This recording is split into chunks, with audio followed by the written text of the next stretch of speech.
y no puedo llenarme. Ningún tesoro que pueda ganar me saciará. Mas llegaste tú, me diste vida nueva y cada deseo se cumplirá aquí en tu amor. Oh, no hay nada, nada mejor, no hay nada, nada mejor, no hay nada, nada mejor que mi Dios.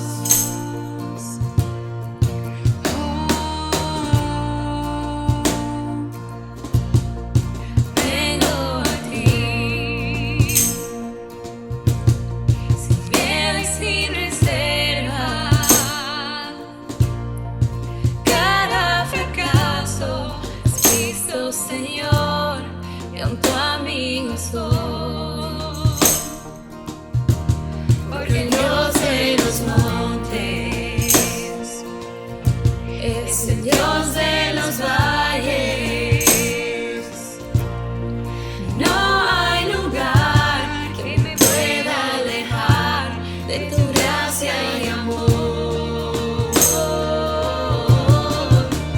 No hay nada, nada mejor, no hay nada, nada mejor, no hay nada, nada mejor que mi Dios. Oh, no hay nada, nada mejor, no hay nada, nada mejor, no hay nada, nada mejor que mi Dios.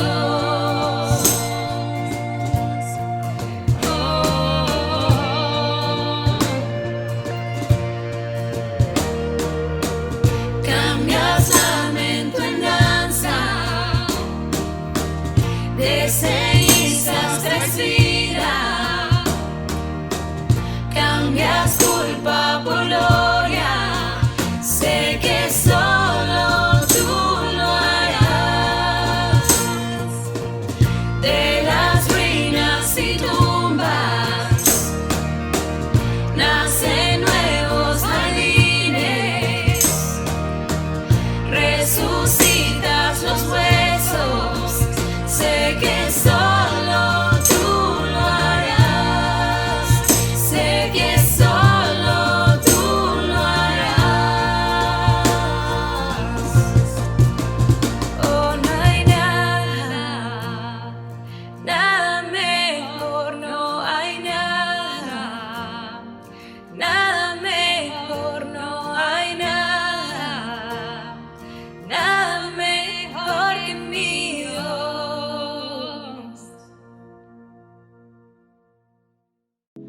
Muy buenos días, amada iglesia. Qué bueno saber que estás ahí en vivo y en directo escuchando esta transmisión. Damos una vez más esa bienvenida a cada uno de ustedes si son nuevos, si están sintonizándonos. Qué placer saber que estás ahí. Y recuerda darle like, darle me gusta al final. Así que de esta manera queremos dar inicio a este maravilloso día. El Salmo 19:1 nos dice que los cielos cuentan la gloria de nuestro Señor Dios y anuncian el firmamento de las obras de sus manos. Así que qué bueno es saber que podemos respirar, que quizás estás tomando un cafecito ahí donde estás con tu familia o tomando un vasito de agua, pero estás preparando tu mente y tu corazón para la palabra que viene. Así que quiero invitarte para, igual que este y todos los domingos a esta misma hora por este mismo canal, sintonízanos. Así que también los miércoles nos estamos reuniendo a las 8 de la noche. Así que tú eres importante para este lugar, tú eres importante para nosotros, así que te esperamos esto y todos los miércoles para que puedas junto con nosotros orar. Así que Dios te bendiga y de esta manera vamos a pasar al portador de la palabra. Hola familia, una vez más estamos con ustedes. Bueno, gracias a Dios por estar con nosotros, estar atento a lo que estamos haciendo como familia, comunidad, como compartíamos. Así que bueno, para hoy, hoy domingo, queremos compartir, de seguir compartiendo lo que es el estudio de Santiago, y hoy nos corresponde lo que es el capítulo 2. Sabemos que por el tiempo no podemos abarcar cada versículo o casi todo el capítulo, y es por eso que bueno, es un reto, o bueno, es un ánimo para nosotros y para ti que estás escuchando y viendo, que tú también puedes tomar ese tiempo para estudiar, y las herramientas o lo que te estemos dando en este momento también lo puedas utilizar para poder hacer tus estudios personales, ¿no? Y eso te enriquece más, ¿no? Como cristiano. Así que bueno, permíteme orar por este tiempo, y bueno, una vez más le agradezco al Señor por tener esta oportunidad. Así que bueno, vamos a orar y empezamos, ¿no? Y bueno, gracias, Dios, te doy tantas gracias por esta oportunidad, de verdad. Sé y gracias porque en mi corazón tiene ese sentir, Señor, de que podemos avanzar, podemos aprender de tu escritura, y no nos aferramos tanto al papel, tanto a la portada de la Biblia, sino al contenido que hay adentro, Señor, sino a la inspiración tuya, Señor, y cada personaje que tú has nombrado aquí, Señor. De verdad, gracias por esas personas, hermanos, Señor, que nos enseñan día a día. Y bueno, hoy te agradezco también por la bendición de esta epístola, Señor, que fue de Santiago, Señor. Y bueno, que sea un tiempo que podamos glorificar, que podamos aprender de tu escritura, Señor. Mantén nuestro corazón, nuestro oído atento a lo que tú puedas enseñarnos en este tiempo, Señor. Muchas gracias. En tu nombre encomiendo mis oraciones para la iglesia, Señor, y de manera personal, Señor. Gracias en tu nombre. Amén. Y bueno, para empezar, vamos a hacer un panorama de lo que hemos estado viendo en el capítulo 1. Recuerda que ahí inició Roger, y sabemos que el libro, la epístola abarca el tema de la prueba, también por ahí temas importantes de que si Dios o Jesús fue tentado, y ahí por ahí Robert también aclaraba lo que era la diferencia entre tentación y prueba, y también bueno, cómo iba dirigido la tentación y la prueba hacia con nosotros como cristianos, como creyentes. Y entonces luego de este capítulo, algo que tenemos que tener muy en claro es que Santiago es hermano, un medio hermano de Jesús, y hay varios Santiagos nombrados en la escritura, pero todos apuntan y se refieren a que esta epístola fue escrita por Santiago, ¿no? El medio hermano de Jesús, que sabemos que al principio pues no creía en el Mesías, aún siendo familiar, que eso también nos enseña muchas cosas, pero que al final cuando en la resurrección de Cristo, bueno, mejor dicho, en la cruz, estaba Jesús, fue con ese lapso de tiempo donde, bueno, Santiago toma el rol, ¿no? Como líder de las iglesias. Su corazón va inclinado hacia podemos decir, a su hermano. Entonces, de ahí empieza una linda historia, un hermoso registro de lo que Santiago nos habla. Y entonces, muy claro él es en esta epístola, ¿no? Sabemos que Roger ya nos compartía de que no es a una iglesia directa, pero podemos decir que es a la iglesia universal, ¿no? De manera general, estando dispersos, cada creyente, aún mantenemos esa esencia de ser congregación, de ser iglesias, hasta aún en ese tiempo, ¿no? Entonces, Santiago se mantenía como líder y ese era su sentir, y él quería transmitir la enseñanza de Jesús. Si ves, los capítulos no mencionan como tal el nombre o el título Jesús. Pero si te profundizas más cada capítulo, cada versículo, o bueno, el bosquejo, te darás cuenta de que siempre hace referencia a enseñanzas de cuando estaba en el monte, ¿no? El maestro Jesús enseñando, toma muchas de estas enseñanzas Santiago para poder compartirlas actualmente, bueno, en ese momento a la iglesia, y es por eso que es muy enriquecedora, ¿no? Y es muy directo Santiago, no titubea en lo que va a decir, va directo al tema, y es por eso que, bueno, solo en esta parte nos vamos a tomar este tiempo para aclarar esas cosas, porque él va directo al tema, ¿no? Y más allá va directo al problema que está sucediendo con la iglesia, bueno, vamos a decir con la audiencia de Santiago. Y bueno, ahí va a repetir varias veces el problema del capítulo 2 que termina hasta el versículo 26. Entonces, vemos que Santiago es en el antiguo, en el pasado, pues a Santiago se le conocía como justo, ¿no? Y más que llamarse Santiago, eso es como una extensión o una mezcla, no sé si sería la palabra, de una palabra que se llama Sant y otra que se llama Jacob, ¿no? Santo y Jacob, que es en hebreo, no sé si así se pronuncia, pero una contradicción, es una contradicción que, bueno, el nombre verdadero es Jacob, ¿no? Y hay muchos Jacob en la escritura, pero como tal, este es el que se ha tradicionalmente puesto como autor de esta epístola, ¿no? Entonces, él va directo a un punto que toma el capítulo 2, vamos a hacer el primer versículo, dice, hermanos míos, y lo dice con mucho aprecio, lo dice con mucho sentir en su vida, dice, hermanos míos, que vuestra fe en nuestro glorioso Señor Jesucristo sea sin acepción de personas. Y después nos da una ilustración, y aquí hacemos un paréntesis, porque desde el versículo 2 hasta el 4, que dice, y hace una pregunta, dice, no hacéis distinciones entre vosotros mismos y venís a ser jueces con malos pensamientos.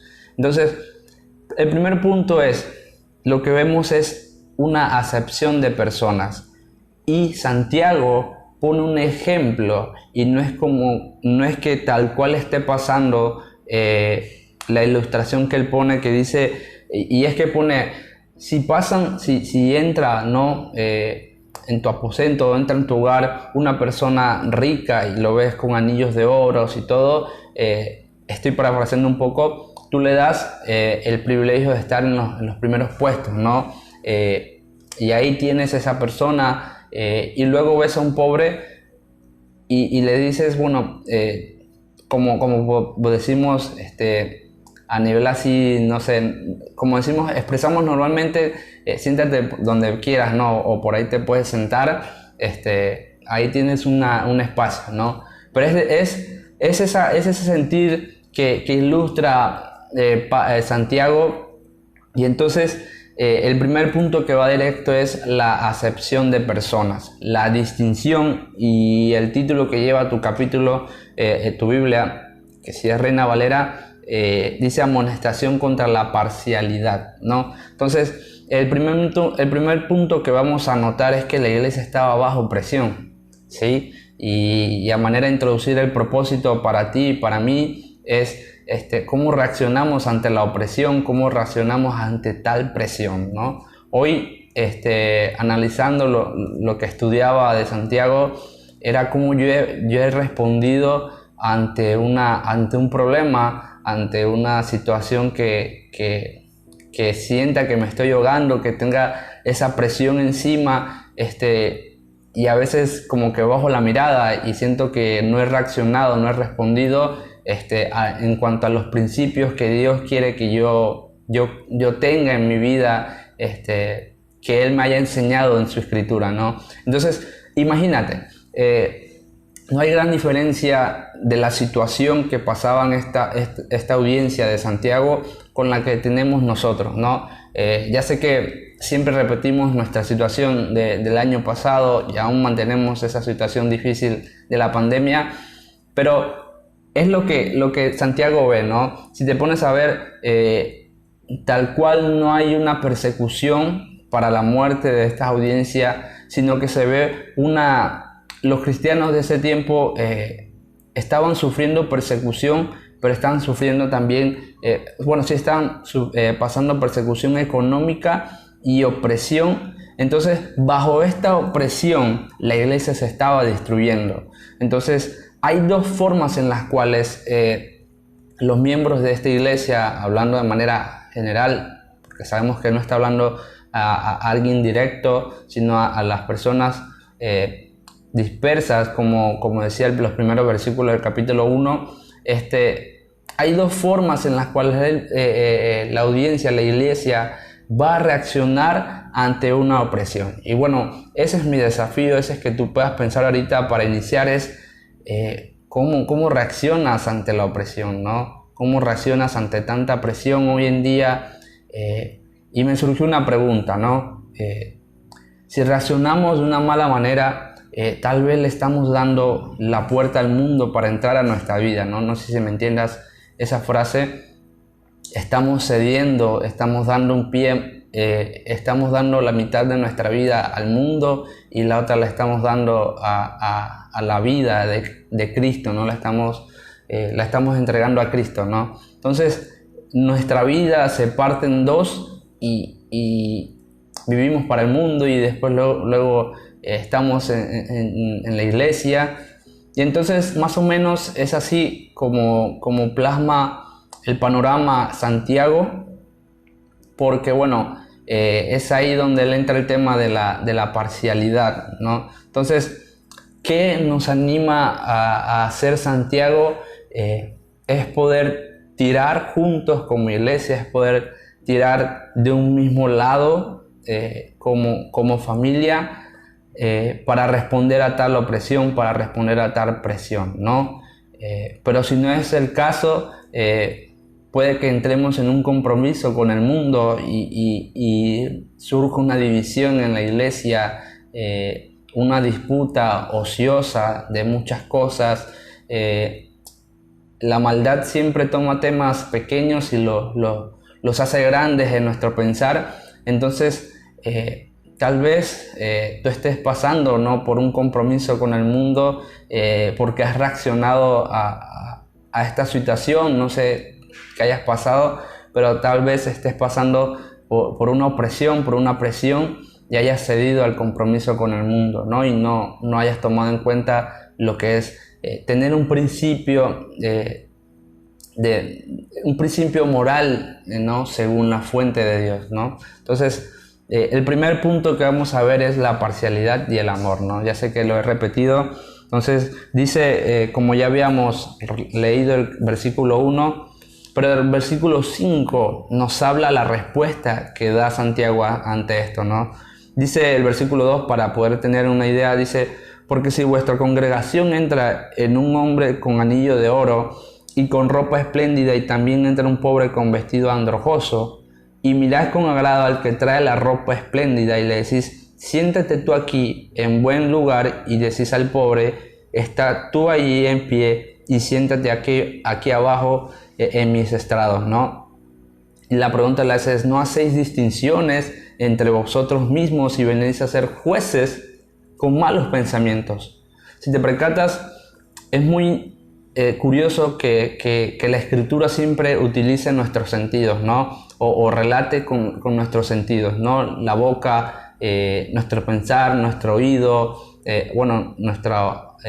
cómo oímos, ¿no? Lo que hablamos, lo que pensamos, cómo utiliza esas cosas para ir directo, ¿no?, hacia nosotros. Dice, ¿cómo vienes a ser jueces con malos pensamientos, ¿no? Y después el versículo 5 dice: hermanos míos amados, oíd, ¿no? Ahí pone la palabra oíd. Dice: oíd, ¿no ha elegido Dios al pobre de este mundo para que seas rico en fe y heredero del reino que ha prometido a los que le aman? Y esa es una respuesta que ya tiene, esa es una pregunta, perdón, que ya tiene una respuesta. Y es que claro que sí. Si te percatas, hemos estudiado de aquella persona humilde y pobre, y de que Dios iba a ser, recordamos, ¿no?, lo que habíamos estudiado con Sofonías, que Dios iba a hacer pureza de labios, ¿no?, y le iba a entregar una promesa. Y es lo mismo que está relatando aquí, ¿no? Les vuelvo a hacer la pregunta, ¿no? Hermanos, ¿no ha elegido Dios a los pobres, ¿no?, de este mundo, dice la palabra de Dios, para que sean ricos en fe? Y Él va más allá de lo material, y Él va más allá de lo temporal. Él pone la fe como una riqueza más grande que cualquier persona que tenga, sea millonario, ¿no? Y después dice nuestra herencia. Es como decir, aquel papel que dice, eres propietario de tal, tienes tal terreno. Va más allá de ese terreno que nos dejan por ahí, que es una bendición, claro que sí, pero va más allá de eso. Nuestra herencia en los cielos, nuestra herencia de vida eterna, lo tiene un pobre, ¿no? Lo tiene el sentir de una persona pobre, y creo que ya habíamos dicho que es ser una persona pobre, pero Dios toma esas personas, ¿no? Para hacerlos ricos en fe, para que ellos puedan tener una herencia. Entonces, sin tanto titubeo, Dios nos muestra un principio, ¿no? Ser sabios cuando reaccionamos ante opresión, compromiso económico o dificultades económicas. Ser sabios con la sabiduría de Dios. Y Dios sabe que nuestro estado económico, espiritual, presentan dificultades, pero es ahí donde como aprendíamos con Roger, tal vez en momentos las pruebas muestren lo que tiene nuestro corazón, ¿no? Entonces, una vez más, Dios nos enseña que debemos ser pobres, porque sabemos que tenemos una riqueza en la fe y una herencia en lo eterno, ¿no? Entonces, siguiendo el versículo, los pasajes, habla de que, pero vosotros habéis afrentado al pobre y nos oprimen los ricos.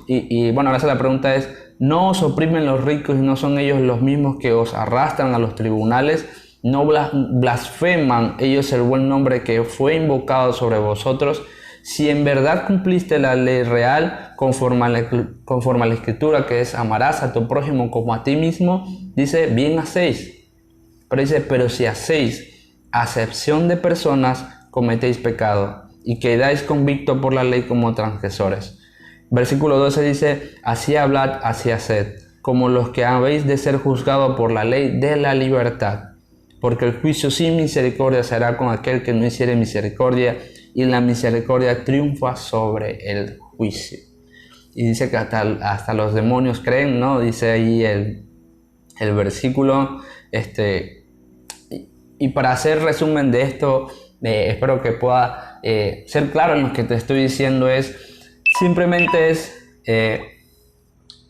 los principios que vamos a tomar van en acuerdo a la sabiduría de Dios.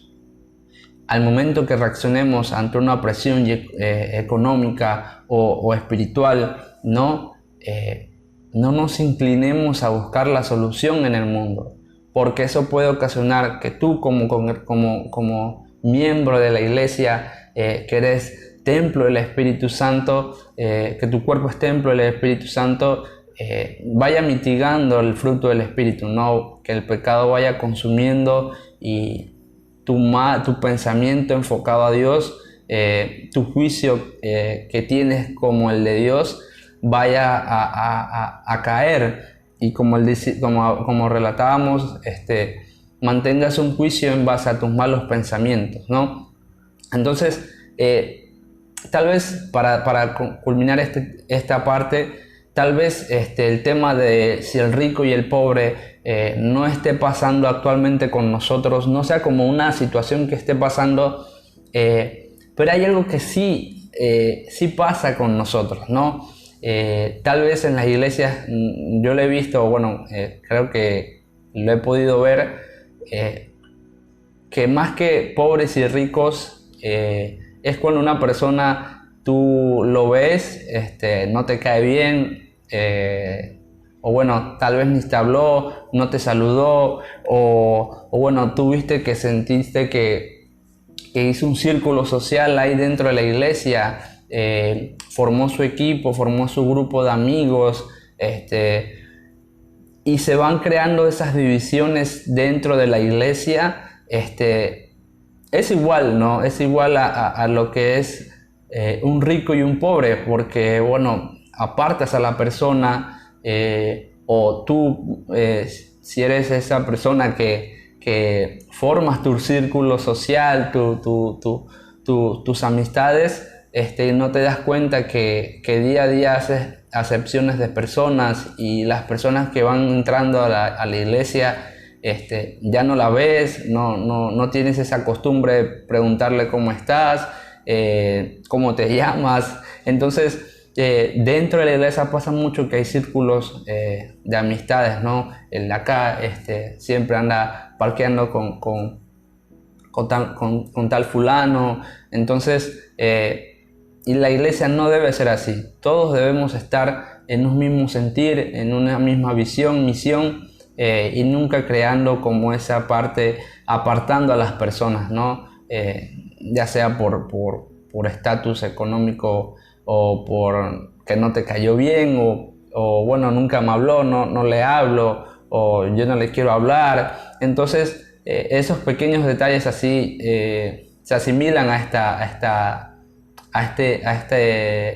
este ejemplo que Santiago da, ¿no? Entonces, que recordemos de dónde Dios nos sacó. Y bueno, al final él muestra que la misericordia de Dios va más allá del juicio, ¿no?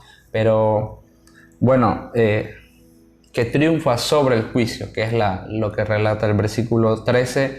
Y entonces Santiago entra en otro tema directo, que es la fe sin obra, o la obra sin fe, ¿no? Y ahí entramos rápidamente a lo que dice: hermanos míos, vuelve a decir, ¿de qué aprovechará si alguno dice que tiene fe y no tiene obras?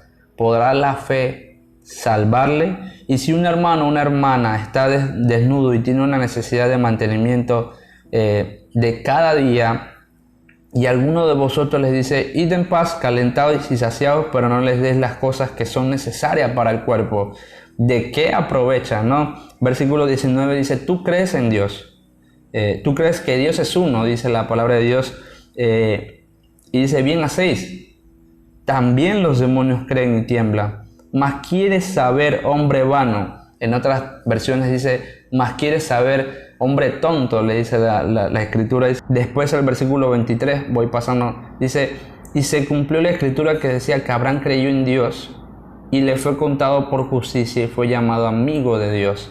Dice: y vosotros veis pues que el hombre es justificado por las obras, y no solamente por la fe.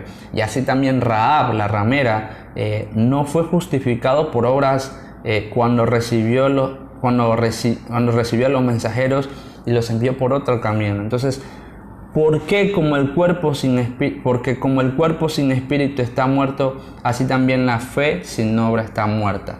Entonces, para poder plasmar la idea, lo primero que hemos visto es una parcialidad, ¿no? Aquellos creyentes o judíos creyentes estaban inclinándose a abrir la puerta del mundo, juntándose o teniendo, entre comillas, una relación con aquellas personas de estatus económicos altos, y ellos mismos estaban dando presión a su pueblo, a sus hermanos. Y entonces Santiago les dice: no te estás dando cuenta que estás oprimiendo a tu pueblo, que estás oprimiendo a tus hermanos, y Dios dice que el pobre es el que tendrá riqueza en fe, y es el que heredará, ¿no?, los cielos, ¿no?, la vida eterna, ¿no? Entonces él va directo a eso, y luego dice: ¿no sabes que la fe sin obra es muerta? Y puede haber una pregunta aquí que siempre es bonita para debatir, que es: bueno, entonces la salvación es por obras. Y claro que no. Si te pones a ver la lectura, por eso vuelvo y repito, yo les animo a que puedan estudiarlo, a que puedan subrayar cada palabra. No se trata aquí directamente de una salvación. Y algo que me llamó un artículo de, no sé si lo pronuncio bien, de un autor que se llama Mark Devinen, no sé cómo se dice el apellido, y es que nuestra fe, la fe de toda la historia que hemos visto, la fe de la salvación proviene de la sangre de Cristo, ¿no? Y esa salvación, esa fe, la vemos en Efesios, ¿no? Creo que te sabes ese pasaje, que por gracia somos salvos por medio de la fe, y esto no es de vosotros, pues es don de Dios. Entonces, aquí lo que está diciendo es que nuestra fe debe tener un actuar, debe tener una acción, debe ir en conjunto a lo que vayamos viviendo en nuestra vida. Entonces, dice que, ya lo había dicho, dice, tú crees en Dios, le habla a aquella persona que su fe es sin obras, dice, tú crees en Dios, es uno, bien haces, pero dice, también los demonios creen y tiemblan. Entonces, los demonios también creen, pero la diferencia es que aquel creyente, su fe la plasma en su actuar, ¿no? No sé si por ahí me vayas entendiendo la idea. Y en la Escritura Santiago habla de que Abraham fue justificado, ¿no? Por las obras de Abraham, nuestro padre, el cual ofreció a su hijo Isaac sobre el altar. Entonces vemos que en ese momento, cuando Abraham iba a dar sacrificio a su hijo Isaac, no era que Dios, el propósito de Dios, porque ya lo sabemos que está relatado en la Escritura, no era que Dios iba a matar a su hijo, que tal vez, no lo sé, podría ser una posibilidad, pero el propósito era saber la fe de Abraham, ¿no? Saber el creer de Abraham, de cómo iba a actuar, ¿no? En ese momento, porque recuerda que en ese tiempo se hacían los sacrificios, ¿no? Y entonces Abraham fue obediente a lo que se le pidió, y Abraham puso a su hijo en ese momento, ¿no? En ese, no sé, mesa o lugar, e iba a entregar a su hijo. Pero Dios vio la fe de Abraham, y por eso fue contado, ¿no? Fue justificado, ¿no? A Abraham. Y luego te percatas que cuando el Señor le hace mención de que, no iba a morir su hijo, al lado, no sé, relata que ahí aparece una oveja para el sacrificio, porque sí se tenía que cumplir el sacrificio. Entonces ves que sí se va a cumplir el sacrificio, pero todo tenía un orden, ¿no? Entonces, por ahí también el ejemplo de Rahab, con los espías con los mensajeros, yo no sé si esa Rahab en ese momento ya sabía la hora y el momento que iban a venir estas personas, pero en su sentir, cuando vio a estas personas, lo primero que tuvo es fe, creyó en Dios, su fe la movió a tener un actuar, una acción, ¿no? En conjunto con la obra, una fe que hizo actuar su obra, y pudo cuidar a estos mensajeros, como dice ahí el relato, los recibió y los envió por otro camino, ¿no? Entonces, por ahí no sé si me vas entendiendo, y es que no tomemos estos pasajes como para debatir si nuestra salvación es por obras, más bien tomemos o veámoslo de que es como un árbol. Siempre he compartido el Evangelio así, es como un árbol de que nuestra raíz es Dios, nuestra raíz es Jesucristo, el tronco es la palabra de Dios, las raíces junto con las hojas son nuestro fruto, ¿no? Nunca vas a ver un árbol sin sus hojas, ya sea si es de manzana, nunca las vas a ver sin frutos, y el día que la veas sin frutos es porque no hay un cuidado de ese árbol, no hay un cuidado de ella, o porque simplemente fue arrancado desde la raíz, ¿no? Entonces, como conclusión, ahí sabemos que Romanos 2:11 sabemos que Dios no hace acepción de personas.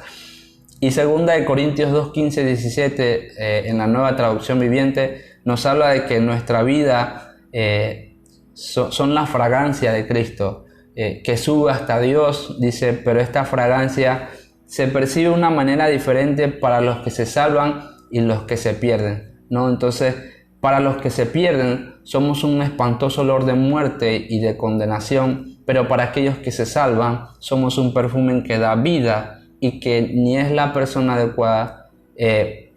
¿Y quién es la persona adecuada para semejante tarea? Y dice, ya ven, no somos tantos charlatanes que predican para provecho personal, nosotros predicamos para la palabra de Dios con sinceridad y con la autoridad de Cristo, sabiendo de que Dios nos observa.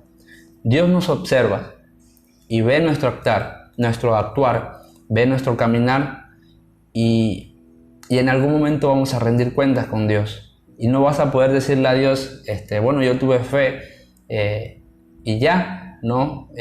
Creí en ti y listo, ¿no? Tú debes forjar tu fe, que tu fe sea un estándar, ¿no? Como una bandera que llevas firmemente siempre, todos los días, para la batalla, para la tribulación, en fin, para la opresión. Primero, no hagamos distinciones, no hagamos divisiones, no hagamos favoritivismo, porque es lo que nos enseña directamente sin titubeo Santiago.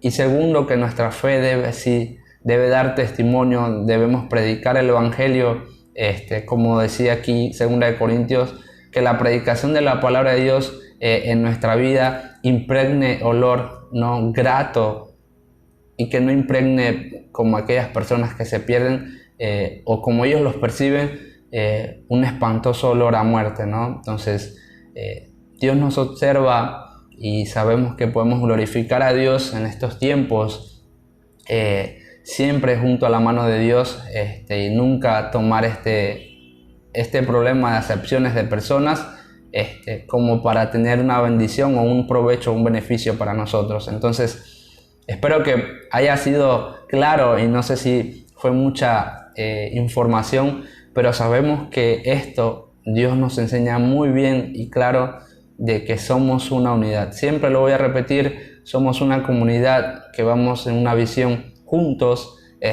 y lo que venga al mundo, lo que nos ofrezca el mundo, sabemos que no es mayor que lo que nos ofrece Cristo, ¿no? Una riqueza en la fe, una herencia en la vida eterna. Así que Dios te bendiga y espero que puedas tener un hermoso tiempo. Qué bueno es saber que Dios sigue dándonos esa palabra. Dios sigue con nosotros cada día. Y esa hermosa palabra que vimos hoy en el libro de Santiago 2. La fe sin obra es muerta. Así que, querido hermano, queremos seguir invitándote para que estés todos los domingos con nosotros. Así que quiero dejarte con el libro de Números capítulo 6, versículos 24, 25 y 26. Dice, Jehová te bendiga y te guarde. Jehová haga resplandecer su rostro sobre ti y tenga misericordia. Jehová alcance sobre ti su rostro y ponga en ti paz. Que esa paz toda esta semana pueda seguir reinando en nuestros corazones. Y recuerda, tú eres importante también para nosotros. Que el Señor te bendiga.